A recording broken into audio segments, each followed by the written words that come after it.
All right. Welcome to the first edition of the MIA All Day podcast for the 2023 season. We are back.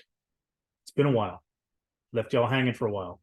That was kind of a poor reference. But anyway, thanks for being here. Thanks for watching. Thanks for the patience. I appreciate it. Lots of stuff happened during the summer.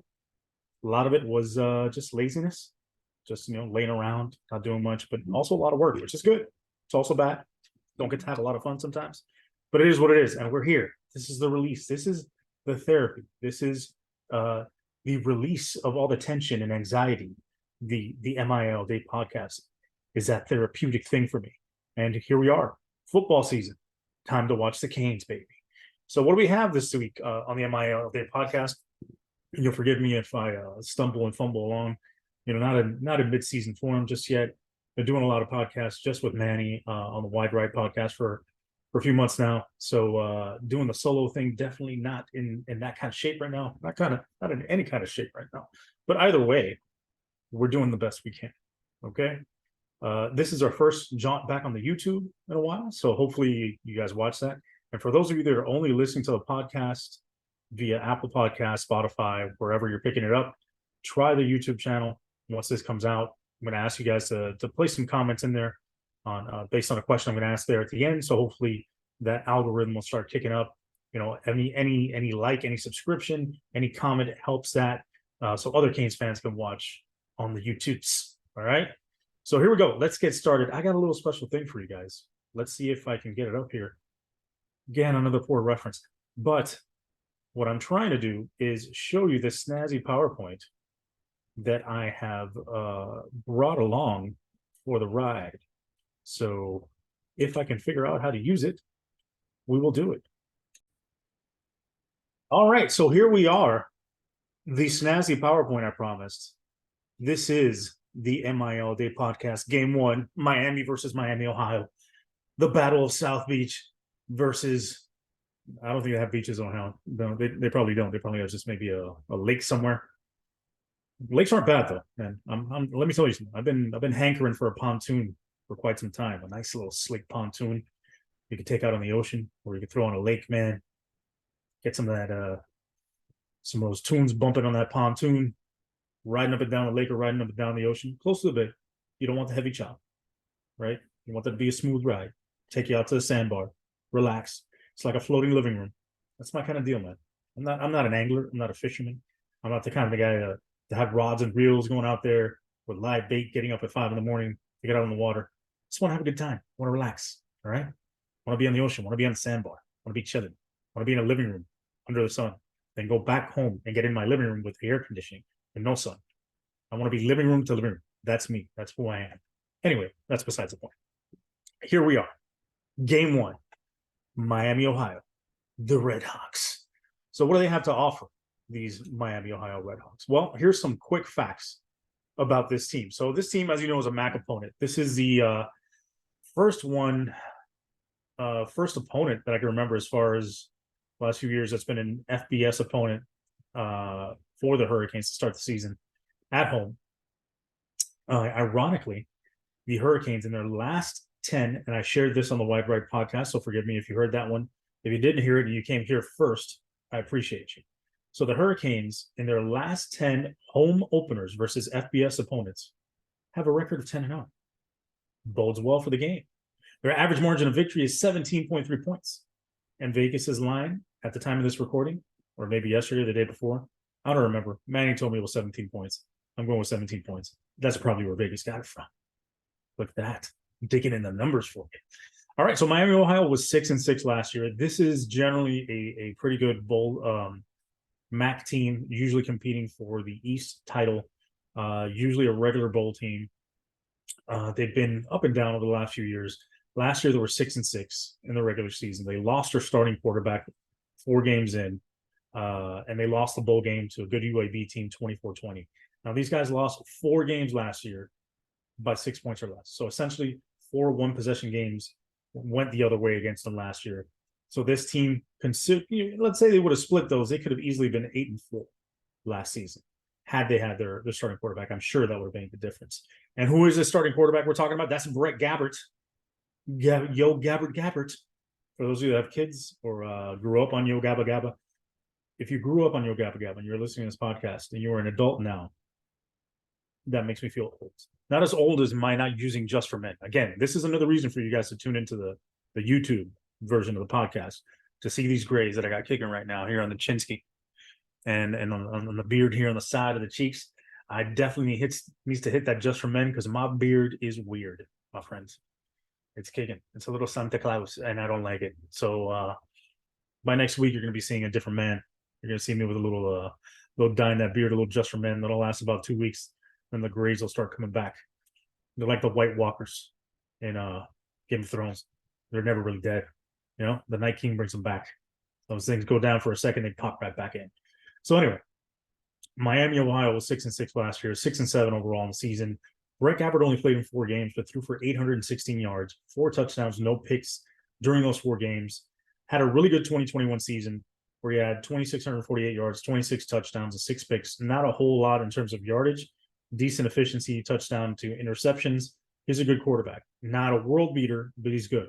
All right. He's not atrocious. Their offense, though, was atrocious in 22. Look at that. Segue into the next bullet. But their defense was solid. We'll get into how solid they were. But essentially, this team was pretty much a disaster on offense last year. They've had a lot of guys rotating in and out.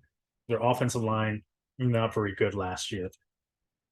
So their offense last year, look at this. You see this production here? This is what you're missing if you're not looking on YouTube, right? If you're not watching the YouTube channel, you're missing the amazing production of this PowerPoint presentation, okay? You should be here, but you're missing out. Luckily, this is recorded. You could always come back. You could watch it multiple times if you want and comment on the glory of this PowerPoint, all right? Don't be shy. It's all good. You can do it if you like to, okay? You can dance if you want to. All right. Anyway. So last year, they averaged 20.2 points per game. That was 113th in FBS. No bueno. They averaged 165.5 yards passing, 140 rushing, 305.6 total yards of total offense. That was pretty bad, okay? Generally, you want to be in that 400-yard range. You want to be over 200 yards passing. You definitely want to be over 150 rushing to be an effective and efficient offense. Not this, right? Definitely under 21 points a game. No bueno, not good. And a lot of that was because, one, they lost their quarterback and they had a bad offensive line. That was generally the reason why that happened. The backup quarterback was a dual threat guy. He could really run, led the team in rushing, actually, and was a real threat when he had the ball in his hands, but his completion percentage was under 50%, which made their passing game very inefficient. All right, look at that. I'm mastering the segue. How about that? Leading rusher last year was their backup, Avion Smith, with 648 yards and 6 touchdowns. They're bringing back Keyon Mosey, who should be their number 1 back, 471 yards last year, 2 touchdowns. Obviously, he's probably going to get a lot more carries this year and have a lot more attempts with the ball to be able to generate more numbers. Their top 2 returning receivers from a year ago combined for only 685 yards and 3 touchdowns. That's not a whole lot, guys. That's pretty bad, as a matter of fact. So continuing on, their best run blocker. Now, I talked about their offensive line not being very good, right? Reed Holsky. Is he a Hosky? We'll see Friday night. Anyway, their best run blocker, their best offensive lineman overall, Reed Holsky, had a PFF grade of 66.6 as a run blocker and 70.6 as a pass blocker. You know, average for PFF is somewhere around 62, 63, I'd say. So he's just above average as a run blocker, solid as a pass blocker, but the rest of the offensive line was just atrocious. They ranked 104th in FBS in sacks allowed. Now look at that little stat right next to it. 108th were the Hurricanes a year ago in that same category. I think they're going to be improved this year, but we'll get to that later. Now let's get to the nitty gritty. The defense of Miami, Ohio. They are led by Matthew Salopek, their linebacker. He was second on the team actually last year and 4th in the MAC with 124 tackles. That shows you what they had on defense. Whoever led the team in tackles had more than 124, which is pretty insane. They had 9 tackles for loss and 3.5 sacks. He's their main guy on defense. A little undersized linebacker, but gets to the ball and can make plays. They only gave up 135.9, basically 136 yards of rushing a year ago, which ranked them 43rd out of 131 in the FBS, so top third basically. 237.2 yards passing a game. They allowed 373.2 total which ranked them 60th in FBS. So right around that midpoint in FBS in terms of yards allowed per game. The Hurricanes were 64th a year. Not good. Anyway, where they really made their hay, as you would say, hay in the middle of the barn. If anybody remembers that song, shout it out. Give me a comment on the YouTubes or on Twitter. They had a plus 10 turnover margin, which ranked them 12th in all of FBS. That's what kept them in games. If they didn't have those turnovers, if they didn't have that turnover margin, this could have been a three-win team. That's what helped them stay in games and help them win games with their offense being so bad. Hurricanes last year, they were decimated by turnovers, ranked 90th in FBS. This defense was 10th in FBS in sacks, so they can bring pressure. That's going to be a key for the Hurricanes to slow that down, make sure they protect TVD. So overall, this is a good defense. It's not a world-beating defense. I'm not coming in here saying these guys are really amazing. It's going to present a major challenge. What I am saying is this is not Bethune-Cookman. This is not FAMU. This is not a raggedy-ass ACC defense that you could put 60 on, right? This is not one of those soft opponents or a whack FBS opponent that has no defense but can, somebody from the MAC that you figure, can put up a lot of points but won't stop you. This team can and will make plays on defense. So it requires focus. It requires attention. It requires attention to detail to attack the right spots in the defense. So again, another reason why these guys are going to be a little bit of a challenge defensively is they bring back 12 of their 15 top tacklers from a year ago. That's a lot of production. I believe they are bringing back 74 to 75% of their overall production on defense. They're bringing back 9 starters. They led the MAC in scoring defense at 20.9 points per game in conference play. Their 2 big dogs in the secondary are their safeties, Jaquez Warren and Michael Dowell. Both of them played over 850 snaps last year. Warren played 890. That means these guys are durable. They were out there almost every snap, pretty much every snap.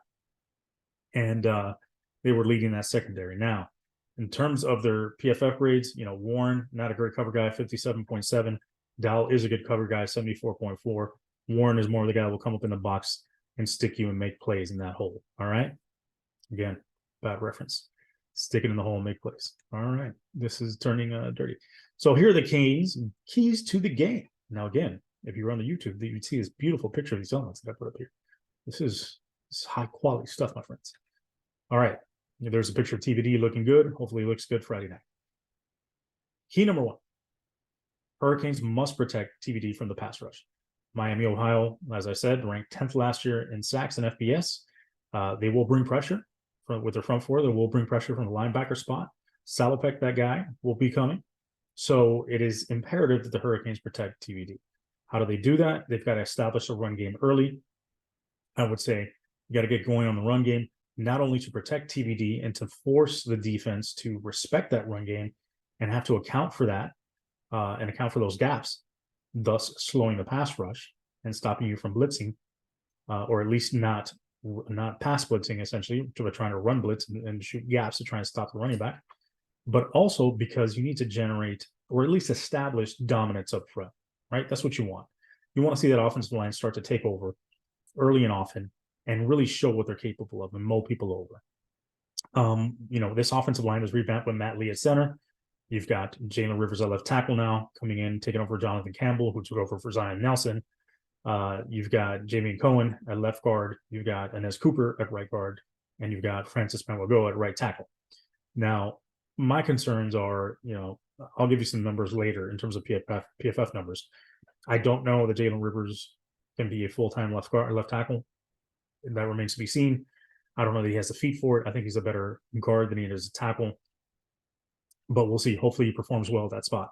If not, he's probably going to slide back into guard, and they'll make a move Francis Manuel out to left tackle and bring in Samson Ogunlola at right tackle. I don't think it'll happen this game, but I think maybe down the road in the season, you'll probably see that happen, because I don't know that Inez Cooper is their best right guard. I think Jalen Rivers is their best right guard.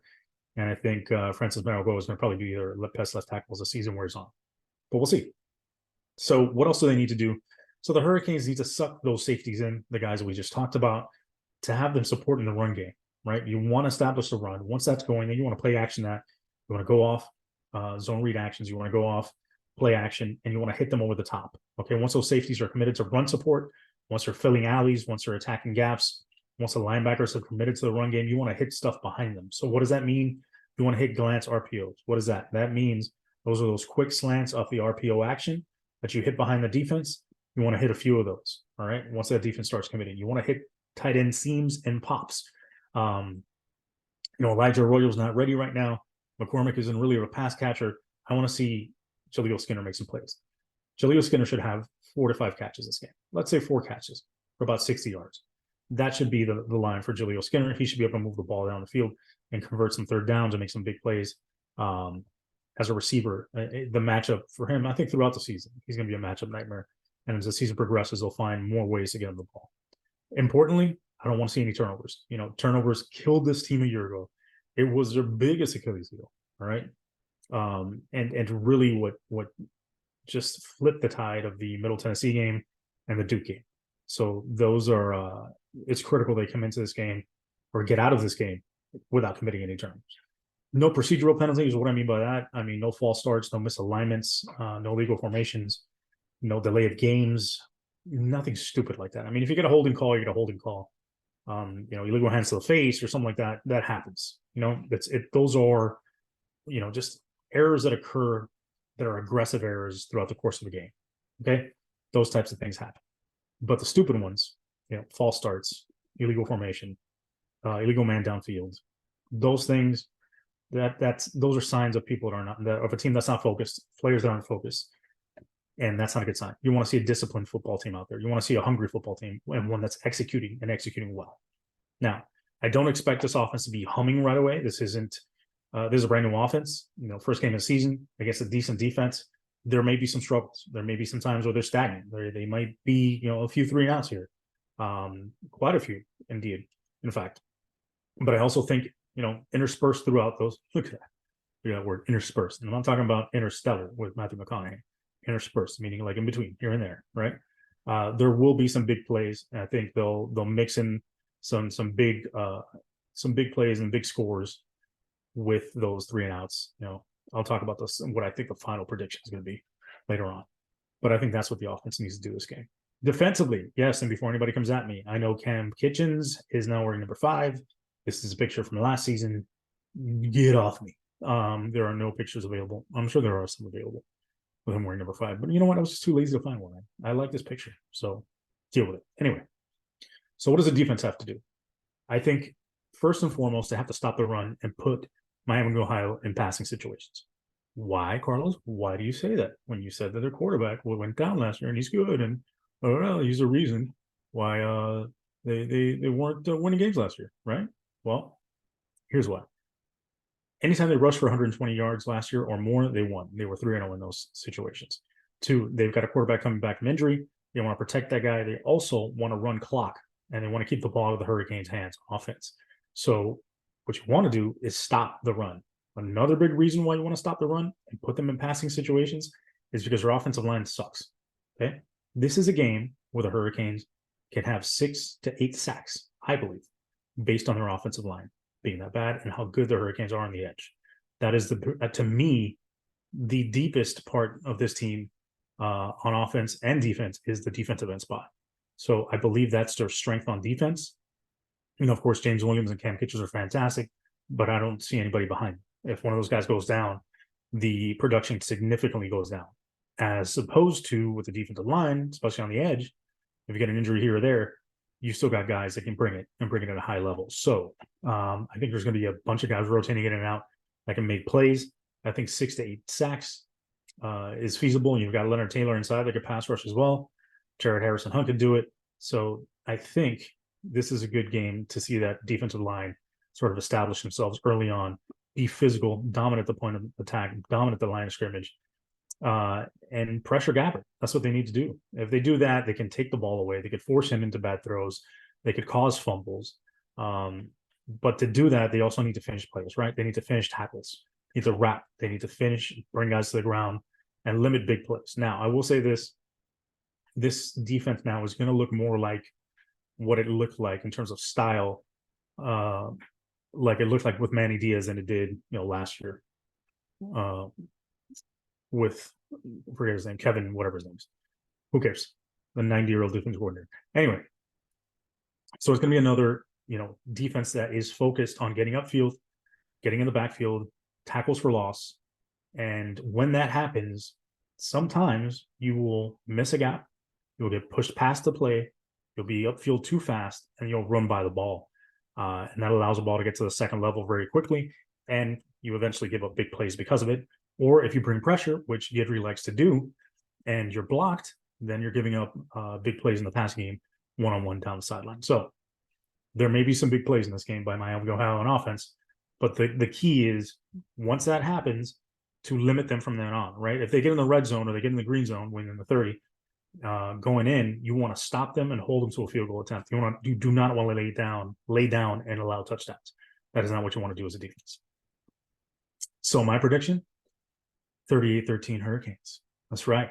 Canes are going to roll in this first one. This is a bit of an aggressive pick, a little bit higher than the spread, but ultimately the reason why I'm saying it's going to be 38-13 is, defensively, I think they can hold them to 13 just because I think that offensive line is that bad for Miami of Ohio.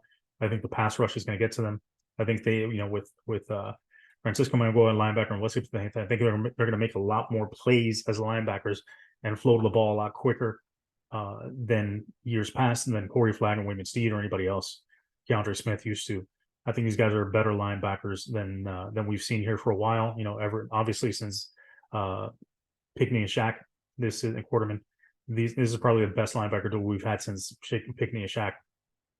And these guys are smart. They know the game. They know where to go. They know their assignments, and they're athletic, which helps a ton, right? Of course, on the back end, you've got the two great safeties, James Williams and Cam Kitchens. I drew a blank for a second. What a brain fart.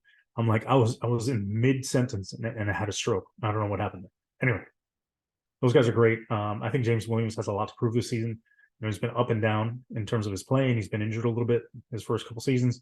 This has got to be the year that he breaks out. I'm thinking the same thing for Leonard Taylor. Leonard Taylor's had limited snaps over his first few years. This needs to be the season where he takes off and shows his dominance, and they're going to need it up front as they're undersized that defensive tackle spot. So his play is going to be key for the Hurricanes. So I think overall they'll get 13 points maybe, and I don't think they get more than that just because I think the amount of pressure the defensive line can bring against this offensive line. Offensively, I think the defense will cause a couple turnovers, give them a couple short fields, allow them to score touchdowns, or at least let's say 10 points off turnovers at the very least. So that brings it down to 4 touchdowns that they need to score. I think they could have 4 sustained drives, or at least 2 sustained drives and 2 drives where they make big plays and score home run balls. So we'll see what happens. There you have it. So finally, here we go. I had a couple Twitter questions that I would like to address from my man Brett Peterson at bpete9121.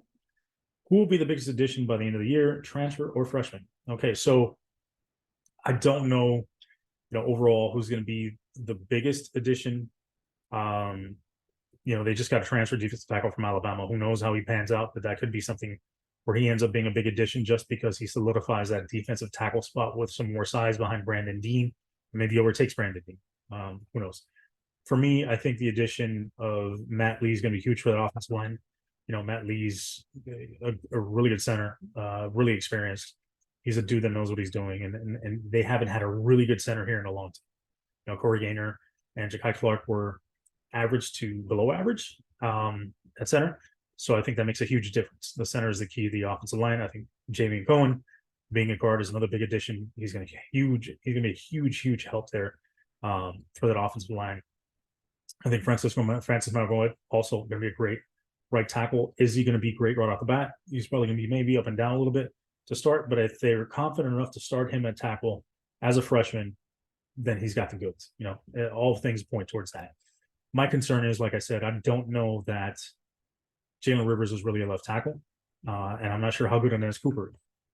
But we'll see. Nez Cooper had some PFF numbers, I think in the mid-50s. I'll look at it at the end. I'll give you some numbers in terms of his run blocking, and like low 60s in terms of his pass blocking. So I think Jalen Rivers probably ultimately, I think towards the end of the season, what you're going to see is an offensive line of Francis Mauigoa at left tackle, Cohen at left guard, Matt Lee, Jalen Rivers at right guard, and Samson Okunlola at right tackle. So roundabout way to answer your question. I don't know. If I were to pick one freshman and one transfer, I think the biggest impact is going to be probably I would say the Manuel brothers. Let's go with that. Right tackle and flipping to left tackle at some point, I think. And at linebacker, I think Francisco is going to make a huge impact. He's a huge upgrade over Corey Flamm. That's what I think. That's what I'm going to go with. Anyway. All right, my man David Hernandez, always shouting me out, always supporting me. Enjoy it. At @DHernan_. Should fans go with the spread over or under for total points? I don't know what the total is. I think the spread at 17 is pretty good. I went over just because I'm a homer, but I think the spread at 17 is a bit of a dangerous spread just because I think Vegas is right on the money in terms of what they've seen in the past from this Hurricanes team. I'm inclined to bet, say they'll beat the spread, but who knows, right? Okay, so here is the question that I mentioned I wanted to ask everyone at the beginning of the show. So there's the tailgate survey that was released by the Hurricanes with some questionable music on there, to say the least. And I don't want to get into your full tailgate list, like different music that you like your entire playlist or anything. I said some of that on the Wide Ride podcast, some of the stuff that I have on my tailgate playlist that I play here at home. I got a bunch of other stuff on there, and really, it depends. That playlist is set, but I also mix in music depending on opponent mood, how things are going. I will switch up music during the middle of a game if I think things are going wrong and we need like a change of momentum. I'll switch to a different genre. I'll switch to whatever I've got to do to try and change the luck of the Hurricanes, because I'm that kind of a weirdo who thinks that I have some sort of an impact on their performance on the field by changing my playlist or what I'm playing on my radio at home. That's just me. Anyway, so to narrow it down, I want to know what your top 5 to 10 South Florida or Miami. I say South Florida because if I go just Miami centric, everybody from Dayton, Broward, everyone from Broward and West Palm Beach, or sometimes Monroe County, will get pissed off and say, "Hey, Miami's not the only people that like the Hurricanes, right? Florida's not just made up of Dade County. Hurricanes fans are all over the state." Okay, I get it, especially South Florida. So South Florida centric songs that are a must for your tailgate. Okay, to me, Trick Daddy, Take It to the House has to be there. His Don't F with the South has to be there. Who Dat by JT Money's got to be there. Those are songs I need. There's a bunch of them, man. There's a bunch like things that I put on there. I put on booty music. You gotta look at a booty shaking tailgate. Of course, you gotta have your It's All About the You by Luke. The You by Trick Daddy. A lot of Trick Daddy in there. That's the kind of guy you want in there. I also, little known fact, there's a group called Society, early 90s, I believe, from Miami. They came out with a song called Yes Indeed. Love that song. Put on my tailgates. So there you go. Give me 5 to 10 South Florida or Miami centric songs that need to be posted up on your tailgates. And let me give you those numbers on Inez Cooper that I was talking about. So where do we have the Inez Cooper numbers? Okay, so Inez Cooper played 352 snaps last year. Okay. His run blocking grade was 64.4. Not bad. It's slightly above average. His pass blocking grade was a 60.5. Okay. He gave up 12 pressures in 350 snaps. By comparison, Jonathan Campbell last year at tackle, of course, left tackle, in 763 snaps, so over twice as many snaps, gave up 19 pressures. Okay. DJ Scaife, the other guard, at 820 snaps, only 11 pressures. So, I mean, Inez was okay. Wasn't great, wasn't a world beater. He was definitely one of the worst pass blockers on the team. Ja'Kai Clark was worse than he was. Ja'Kai Clark was a 57.9 pass blocker, 58.2 run blocker. Not to diss Ja'Kai Clark. I don't want to do that. But what I'm just saying, I'm just pointing out the numbers. So I think ultimately that would be the move. I think Inez Cooper is going to take a step back, and they'll slide Jalen Rivers in at right guard, and they'll move Francis Meligo over to the left tackle spot. So there you have it, my friends. That is game 1. That is week 1. That is episode 1 of the new season for the MIA All Day podcast. As I said, please join us on the YouTubes. Like, subscribe, comment. Hit me in the comments of YouTube with your tailgate playlist. The 5 to 10 Miami-centric songs you need. Or if you want to hit me with a full playlist, man, you can do it. You want to screenshot it, you want to upload it, do it. I want to see it. Maybe I'll steal some of your stuff.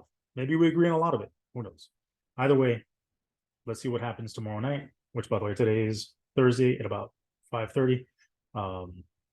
Yeah, I delayed the podcast for a long time, but I finally got it done. Either way, here we go. Thank you guys for joining. Thank you guys for being Canes fans, and we'll see what they do tomorrow night against the Red Hawks. Go Canes.